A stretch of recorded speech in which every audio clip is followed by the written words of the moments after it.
Hi అండి, అందరూ ఎలా ఉన్నారు? మేము బాగున్నాం, మీరు బాగున్నాం, మనస్ఫూర్తిగా కొట్టుకున్నాం. ఈ రోజు అయితే మరొక వీడియోతో మేము ముందుకు వచ్చాను. సో ఈ వీడియో చాలా మందికి అవసరం అవుతుంది అండ్ అలానే హెల్ప్ఫుల్ అవుతుందని చెప్పేసి నేను అనుకుంటున్నాను. ఎందుకంటే భార్యాభర్త ఎలా ఉంటే మన సంసారం ఒక ముందుకు వెళ్తుంది అంటే సేవింగ్ ఐడియాస్లో, అంటే సేవింగ్ మనం ఎంత ఖర్చు చేసి ఎంత పొదుపు చేస్తే మన సంసారం ఎదుగుతుందో ఆ టాపిక్ అనేది నేను ఈరోజు మీతో డిస్కస్ చేయాలని అనుకుంటున్నాను. మనకు తెలిసిన భార్యాభర్తలు మన సర్కిల్లో, అంటే మన ఫ్రెండ్ సర్కిల్లో కానీ, అలానే మనం వర్క్ ప్లేస్లో మనకి తెలిసిన ఇంటి దగ్గర వాళ్ళు కానీ ఎవరైనా సరే, వాళ్ళు ఎలా ఉన్నారు, వాళ్ళ లైఫ్ స్టైల్ ఎలా ఉంది, వాళ్ళు ఎలాగ పిల్లల కోసం తాపత్రయపడుతున్నారు అండ్ అంటే పిల్లలకి ₹1 దాచాలి అని చెప్పేసి దాంట్లో తాపత్రయపడుతున్నారని చెప్పేసి నేను జస్ట్ నా అంచనా నేను చెప్తున్నానండి. ఇది ఎవరిని నేను తీసుకొని చెప్పట్లేదు, నేను జస్ట్ నా అంచనా మాత్రమే నేను చెప్తున్నా. సో ఒకరిని చెప్పే ముందు మనం ఎలా ఉన్నాము అనేది నా గురించి నేను తర్వాత చెప్తాను. ఓకేనా అండి? ఫస్ట్, ఎవరైనా ఛానల్ సబ్స్క్రైబ్ చేసుకోకుండా చూస్తుంటే ప్లీజ్ అండి ఛానల్ సబ్స్క్రైబ్ చేసుకొని మీ సపోర్ట్ నాకు అందివ్వండి. అండ్ అలానే మన ఛానల్లో ఎప్పుడు కూడా ఎడ్యుకేషనల్ మోటివేషనల్ వీడియోస్ మాత్రమే వస్తాయండి. అండ్ అలానే నా లైఫ్ స్టైల్ అనేది కొంచెం షేర్ చేసుకుంటాను. సో మీకు ఈ వీడియోస్ అనేవి ఉపయోగపడతాయని అనుకుంటున్నాను. సో ఇంకా ఈ వీడియోస్ ఎవరికైనా ఉపయోగపడతాయి అనుకుంటే మీ ఫ్రెండ్స్కి, ఫ్యామిలీ మెంబర్స్కి షేర్ చేయండి. ఇంకా వీడియోలోకి వెళ్దామండి. సో మాకు తెలిసిన ఒక భార్యాభర్త, వాళ్ళకి 2 పిల్లలండి. సో ఇంకా ఆ భర్తకేమో ఒక గవర్నమెంట్ ఉద్యోగమేనమాట. సో అమ్మాయి అయితే ఇంట్లోనే ఉంటుంది. 2 ఆడపిల్లలు, వాళ్ళు స్కూల్కి వెళ్తూ ఉంటారు. అండ్ అలానే వాళ్ళు ఎలా ఖర్చు చేసే విధానం అంటే, భార్య అయితే భర్తకి ఎప్పుడు కూడా చేదోడు వాదోడుగానే ఉండాలి.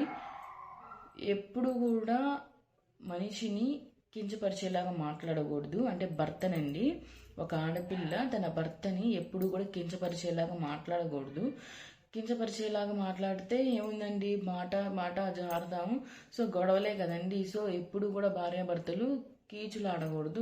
కీచులాడితే లక్ష్మీదేవి అనేది ఇంట్లోకి రాదు అని చెప్పేసి నేనైతే నమ్ముతాను. ఎప్పుడు కూడా ఇల్లు ప్రశాంతంగా ఉండాలి అండ్ అలానే మంచి పాజిటివ్ వైపుతో ఉండాలని చెప్పేసి నేనైతే అనుకుంటాను. సో ఇంకా రోజు కూడా అట్లా గొడవాడితే ఇంకా మనిషి అంత ఎక్కడి నుంచి వస్తుందండి? ఉండదు కదా. 2 ఆడపిల్లలు ఉన్నప్పుడు మనం ఎంత జాగ్రత్త పడాలండి. వాళ్ళకి బంగారాలని, చదువులని, వాళ్ళ పెద్ద అయితే ఏదో ఒకటి ఇట్లా ఖర్చు వస్తానే ఉండేది కదండి. ఆడపిల్లలు ఏమన్నా కొంచెం ఏమంటారంటే ఖర్చుతో కూడుకున్నదే కదండి. అంటే ఖర్చు అని నేను ఎక్కువ చెప్పను, ఎందుకంటే నాకు ఆడపిల్ల ఉంది కాబట్టి వాళ్ళకి ₹1 దాచిపెట్టాలి మనం, అంతే కదండి. సో ఎందుకు నేను ప్రతి వీడియోలో కూడా ప్రతి ఆడపిల్ల కోసమే చెప్తున్నానంటే, ఇప్పుడున్న జనరేషన్లో ఎక్కువ మొత్తం ఆడపిల్లలే కదండి ఉంది. సో ఆడపిల్లలు ఉన్నప్పుడు మనం ఎంత జాగ్రత్తగా తీసుకోవాలండి, అంటే జాగ్రత్తగా చూసుకోవాలి వాళ్ళని, వాళ్ళకి చదువు చెప్పించాలి, వాళ్ళకి ఒక ఉన్నత స్థాయిలో నిలబెట్టాలి కదండి. సో అబ్బాయి అయితే వాళ్ళు కొంచెం ఒక ఏజ్ వచ్చే వరకు సాయం చేస్తే చాలు. ఆడపిల్లలు అట్లా కాదు కదండి. సో ఇండివిజువల్గా ఉండాలి, ఇండిపెండెంట్గా బతికేంత వరకు కూడా మనం మనీ సహాయమే కాదు, వాళ్ళకి మనం ఒక ఎలా చెప్పొచ్చు అంటే ఒక మోరల్ అండ్ అలానే మెంటల్ స్టెబిలిటీ కూడా మనం అందియాలి వాళ్ళకి కదండి. వాళ్ళకి ఒక మానసిక స్థైర్యం కూడా నింపాలి మనం ఒక ఆడపిల్లకి కదండి. సో అందుకని నేను ఎప్పుడు కూడా ప్రతి ఒక్కళ్ళు చదువు ఉండాలి, వాళ్ళకి బయట వెళ్తే వాళ్ళకంతటా వాళ్ళ బతికేంత స్థైర్యం కూడా ఇవ్వాలన్నమాట కదండి. సో వాటికి తగ్గట్టుగా మనం ఎలా ఉండాలి, వాళ్ళతో మనం ఎలా మింగేల్ అవ్వాలి అనేది కూడా మనం ఆలోచించాలి, అంతే కదండి. సో ప్రతి ఆడపిల్ల ఉన్న తల్లిదండ్రులు ఎప్పుడు కూడా ఖర్చుల్ని తగ్గించుకొని వాళ్ళకంటూ ₹1 రేపటి రోజున పొదుపు చేస్తేనేనండి వాళ్ళకంటూ ఒక మంచి లైఫ్ ఇవ్వగలం మనం. సో టిఫిన్లు, భోజనాలు ఏ కాడికి మనం బయట నుంచి తెప్పించుకుంటే ఆ సంసారం అనేది ఒక కొలిక్కి రాదు. ఎంత కాడికి మనం బయట నుంచి తీసుకొని వస్తారండి భర్తలు? నువ్వేమన్నా ఒక బయటికి వెళ్ళి ఉద్యోగం చేసి నీ రూపాయి నువ్వు సంపాదించుకుంటే అప్పుడు అనుకోవచ్చు, కాదు కదా. సో మనం ఒక రూపాయి సంపాదించిన 10 రూపాయలు ఖర్చు చేస్తుంటే ఆ 9 రూపాయలు మనం అప్పు తెచ్చేసేదే కదా చేసేది. సో ఎందుకండి మనకు అంత దుబారా ఖర్చు? అవసరం లేదు కదా. ఒక 100 రూపాయలు మినపగుళ్ళు తెచ్చుకొని 2 వారాలు మనం దోశలకి ఇడ్లీలకి వేసుకోవచ్చు కదా. సో అట్లా కాకుండా ఏ కాడికి బయటకి టిఫిన్ తెస్తే నలుగురికి 100 రూపాయలు అవ్వందే రోజు టిఫిన్ రాదు బయట నుంచి అయితే. అదే 100 రూపాయలకి తెచ్చుకుంటే మనం 2 వారాలకు సరిపడా టిఫిన్ అనేది మనం ఇంట్లో వెనక్కి చూసుకునే పని ఉండదు. దాంతోపాటే ఒక రవ్వ కేజీ ఇంకో రవ్వ కేజీ తెచ్చుకుంటే నెలకి సరిపడా టిఫిన్లు మనం ఇంట్లోనే చేసుకోవచ్చు. మహా అయితే 200 రూపాయలు వాటికి ఖర్చు పెడితే మినపగుళ్ళు రవ్వలు 200లో నెల మొత్తం టిఫిన్ సెట్ కాదా అండి. ప్రతి భార్య కూడా ఇలానే ఆలోచించాలండి. ఎందుకంటే ఇప్పుడున్న కాస్ట్ ఆఫ్ లివింగ్లో మనం నలుగురం బతకాలి అంటే చాలా కష్టంగా ఉందండి. అందులో రెంట్ ఇళ్లలో ఉండాలి అంటే మాకు ఇక్కడ 7,000 6,000 లేనిదే ఇల్లు అద్దెకి రావట్లేదు. సో అప్పుడు ఎంత ఖర్చు అవుతుందండి మనకి నెలకి? దాదాపు 20,000. ఏంటి మనం రెంట్ కానీ, కరెంటు బిల్లు కానీ, గ్రాసరీస్ కానీ, పాల ఖర్చు కానీ, ఇట్లా మన ట్రావెలింగ్ ఛార్జెస్ కానీ ఏదైనా సరే మనం 20,000 లేనిదే మనం సర్వైవ్ అవ్వలేం. ఇంకా పైన ఈఎంఐలని అయ్యి ఉంటాయి కదండి. సో వాటికి కూడా మనం చూసుకోవాలిగా. ఎంత గాడికి భర్తే చేస్తారండి. సో నాకు తెలిసినంతలో నేనేం చెప్తున్నానంటే ప్రతిదీ మనము అందులో మనకి భార్యకి ఎన్ని ఖర్చులు ఉంటాయి, మంత్లీ నీడ్స్ కానీ, బొట్టు కానీ, దువ్వెన కానీ, హెయిర్ బ్యాండ్స్ అనే కానీ, గాజులనే కానీ ఏదైనా సరే ప్రతి ఒక్కటి భర్త ముందు చేయి చాచగలమా? నెలాఖరికి వచ్చేటప్పటికి జేబు తడుముకుంటే మనకి మనసు బాగోదు కదా. సో అందుకనే కనీసం మనకి 10,000 వచ్చినా 15,000 వచ్చినా మనకి తగ్గ ఉద్యోగం చూసుకొని చేసుకోవడం నయం.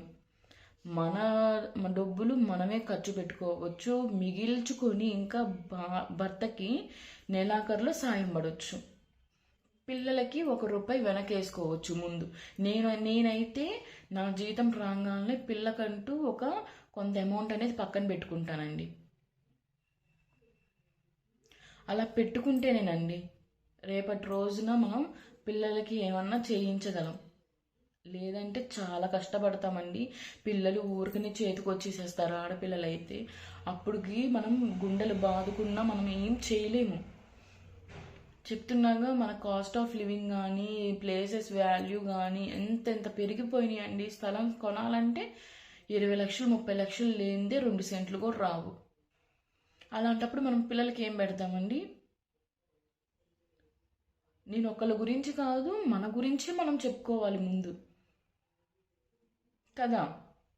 అందుకని ప్రతి భార్యాభర్త కూడా ఇద్దరు చేదోడు వాదోడుగా ఉండి వచ్చే డబ్బుల్ని రూపాయి దాచుకొని పిల్లలకి పొదుపు చేయాలి. ఇలా ఉంటేనే మనం ఇప్పుడున్న స్టేజ్లో కొంచెం అంటే సెంట్ కాకపోయినా 1/2 సెంట్ అన్నా ముందుకు వెళ్తాం కదా.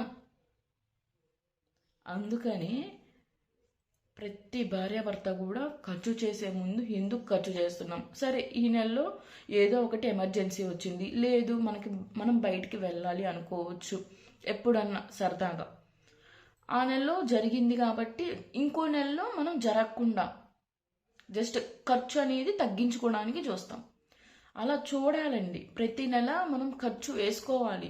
జస్ట్ పేపర్ మీద రాయకపోయినా మనం ఈ నెలలో ఏం ఖర్చు చేసాం, ఎందుకు ఖర్చు చేసాం, ఎందుకు ఇంత ఖర్చు చేసాం అనేది ఒక అంచనా వేసుకొని ఇంకొక నెలలో అలా మనం డబ్బులు చేజార్చకుండా చూసుకోవాలి. ఖర్చు అనేది మనం తగ్గించుకోవాలి. ఇలా ఉంటేనేనండి మనము 1 రూపాయి దాచగలం. సో ఇలాంటి ఈ వీడియో మీకు ఎలా ఉందో కామెంట్ రూపంలో తెలియజేయండి. ఎందుకనంటే ప్రతి భార్య భర్త కూడా ఇష్టానుసారం మనం డబ్బులు ఖర్చు చేసేసామనుకోండి, రేపటి రోజున మన పిల్లలే బాధపడతారు. ఇప్పుడు మన దగ్గర లేదు అని చెప్పేసి మనం ఎంత బాధపడుతున్నామో రేపు వాళ్ళు కూడా అంతేనండి. మనం ఏమిచ్చాము అని చెప్పేసి క్వశ్చన్ చేయించుకునేలాగా ఉండకూడదు మనం కదా. సో మినిమం సుకన్య సమృద్ధి యోజన పిల్లలకి, అది ఆడపిల్లలకి అసలు అది ఎంత బెనిఫిట్ అంటే చెప్పలేమండి. అది కడుతున్నా లేదంటే దాని గురించి తెలిసిన వాళ్ళకి పెద్దగా చెప్పాల్సిన అవసరం లేదు. మనం గనక పిల్లలు అది ఇంత మెచ్యూరిటీ టైం అనేది ఉంటుంది కదండి. అంటే ఇన్ని సంవత్సరాల నుంచి మనం స్టార్ట్ చేసిన దగ్గర నుంచి ఒక 16 సంవత్సరాలు 15 సంవత్సరాలు కట్టాలి.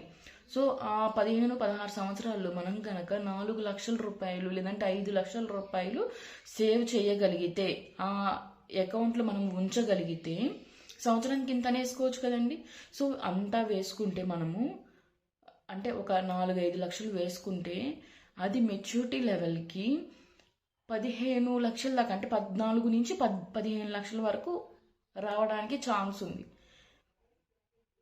సో ఎంతో కొంత అండి, ప్రతి సంవత్సరము ఒక 50,000 దాచగలిగితే పిల్లలకి అది పెద్ద కష్టమా అండి? ఒక 5,000 మనవి కాదు అని చెప్పేసి నెల నెల మనం దాయగలిగితే సంవత్సరానికి 50,000 మనం పిల్లల అకౌంట్లో, ఆ సుకన్య సమృద్ధి యోజన అకౌంట్లో కనుక వెయ్యగలిగితే అది వాళ్ళ మెచ్యూరిటీ లెవెల్ అయిపోయిన తర్వాత మనకు వచ్చే అమౌంట్ 14-15 లేదా మినిమం 13 లక్షలు అయితే ఉండిద్దండి. అది చాలా బెనిఫిటే కదండి మనకి. రుణమో పణమో కొంచెమన్నా బంగారం ఈలోపు చేయించి పెట్టుకుంటే మనం ఇంకా వెనక్కి తిరిగి చూసుకునే పని ఉండదు. ఇది కొంచెం మనం శ్రమ అనుకోకుండా మన పిల్లల కోసమే కదండి మనం కష్టపడేది. ఇంకెవరి కోసం మనం కష్టపడతాం? తల్లిదండ్రులు వాళ్ళ కోసమే కదా. సో బంగారము ఇట్లా కొంచెం ఆడపిల్లలకి ఈ అమౌంట్ అనేది సేకరించుకుంటే మనం ఉన్న దాంట్లో మనం ఎంతో కొంత మనం సంపాదించింది ఇంకా తర్వాత వాళ్ళకేగా. సో ప్రతి ఒక్కళ్ళు కూడా ఇలానే ఆలోచించి ఒక నిర్ణయం తీసుకోండి. ఇప్పటి నుంచి అయినా పిల్లలు ఊరికనే ఎదిగొచ్చేసేస్తారు. పెళ్ళికి ఒక 3 ఏళ్ళకు ముందు అన్నీ సరి చేయాలంటే అస్సలు చెయ్యలేమండి. మనం కాలం వెనక్కి వెళ్ళిపోయింది, మనం తీసుకురాలేము. సో డబ్బులు కూడా అంతే కదండి. డబ్బుని నీరుని ఒకేలాగా పోలుస్తారు కదా. సో అందుకనే నీళ్ళని డబ్బుని జాగ్రత్తగా చేసుకోవాలి కదా. సో ఈ వీడియో కనుక మీకు ఎలా ఉందో కామెంట్ రూపంలో కామెంట్ చేయండి. వీడియోస్ నచ్చుతున్నట్లయితే ఛానల్ సబ్స్క్రైబ్ చేసుకొని ఈ వీడియోస్ ఎవరికైనా ఉపయోగపడతాయంటే మీ ఫ్రెండ్స్కి ఫ్యామిలీ మెంబర్స్కి షేర్ చేయండి. సో వీడియోస్ ముందుకు వెళ్ళాలి అంటే మీరు ఒక లైక్ ఇవ్వండి. ఉంటానండి, మళ్ళీ మరొక వీడియోతో మీ ముందుకు వస్తాను. బాయ్.